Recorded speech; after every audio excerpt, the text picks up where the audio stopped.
नमस्कार, मेरा नाम है दारण। आप देख रहे हैं इंडिया इंटरनेशनल न्यूज और ये है मेरा खास कार्यक्रम जहां मैं आपको दिन की 3 सबसे बड़ी खबरें बताता हूं।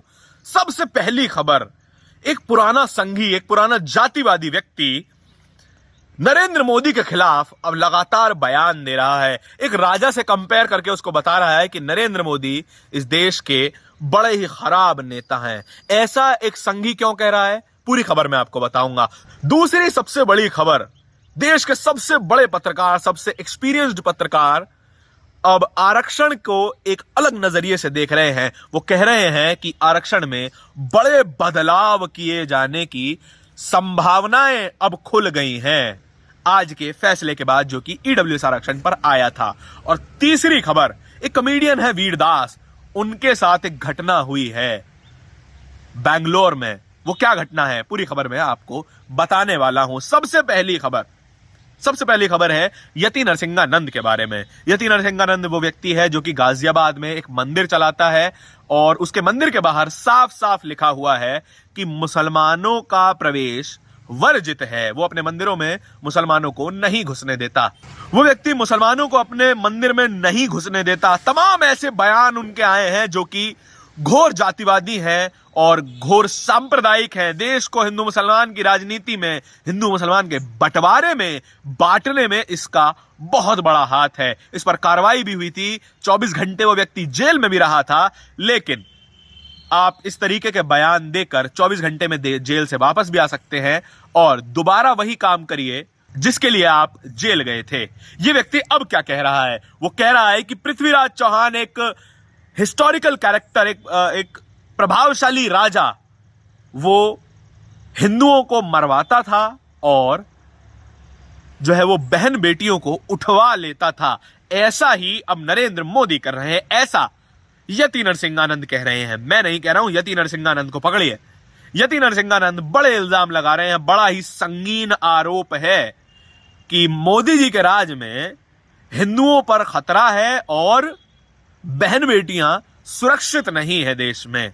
ऐसा मैं नहीं, एक पूर्व मोदी समर्थक कह रहा है। वो इनकी तमाम वीडियोस आप इंटरनेट पर देख सकते हैं, सिर्फ यूट्यूब पर सर्च कीजिए कि यति नरसिंहानंद भाषण। आपको तमाम जहरीले भाषण, हिंदू मुसलमान फैलाने वाले भाषण, सांप्रदायिकता फैलाने वाले भाषण आपको मिल जाएंगे। इसके बारे में आपके विचार क्या है, कमेंट सेक्शन में जानना चाहूंगा। लेकिन उससे पहले एक खबर और सुनिए।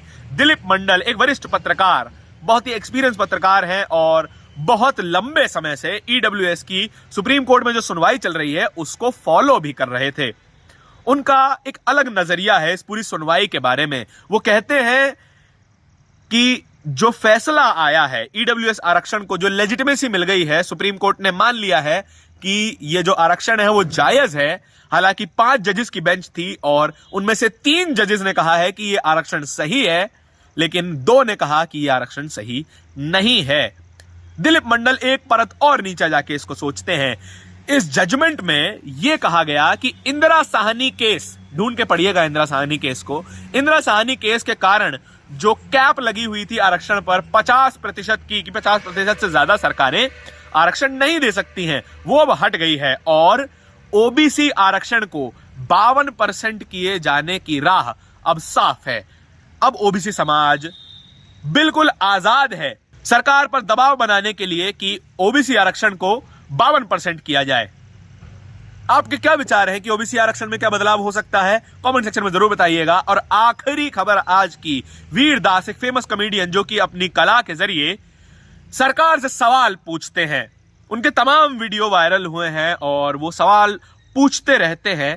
लेकिन अब बेंगलोर में एक संगठन है हिंदू जागृति समिति, उसने बेंगलोर पुलिस को यह कहा है कि बेंगलोर में होने वाला वीरदास का जो शो है उसे कैंसिल कर दिया जाए। वीरदास उन कॉमेडियंस में शामिल हैं जो सरकार से लगातार सवाल पूछते रहते हैं अपनी कला के जरिए।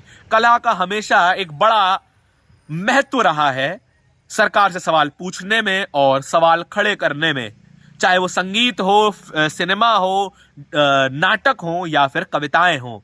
और एक नई विधा जो आज ही हाल ही में ही ज्यादा प्रचलित हुई है, stand up comedy. Stand up comedy लोग उसका भी इस्तेमाल कर रहे हैं सरकार से सवाल पूछने में। तमाम कॉमेडियंस जो सरकार से सवाल पूछते हैं, कुणाल कामरा, मुनव्वर फारूकी और अब वीरदास, उनके शोज कैंसिल किए जाते हैं। वीरदास के पहले भी कई शोज कैंसिल हुए हैं और अब बेंगलोर में होने वाला उनका शो कैंसिल हो चुका है। आपको क्या लगता है, इस देश में क्या सवाल पूछने की जो है वो जगह खत्म होती जा रही है? अगर हां तो कमेंट करके जरूर बताइएगा। और यति नरसिंहानंद के बारे में आपके क्या विचार हैं कि ये व्यक्ति पलट कैसे गया? घोर जातिवादी, घोर मनुवादी व्यक्ति आज मोदी का विरोध क्यों कर रहा है? और क्या आरक्षण में बड़े बदलाव होने वाले हैं? ये सारे सवाल हैं, जवाब जरूर दीजिएगा। धन्यवाद।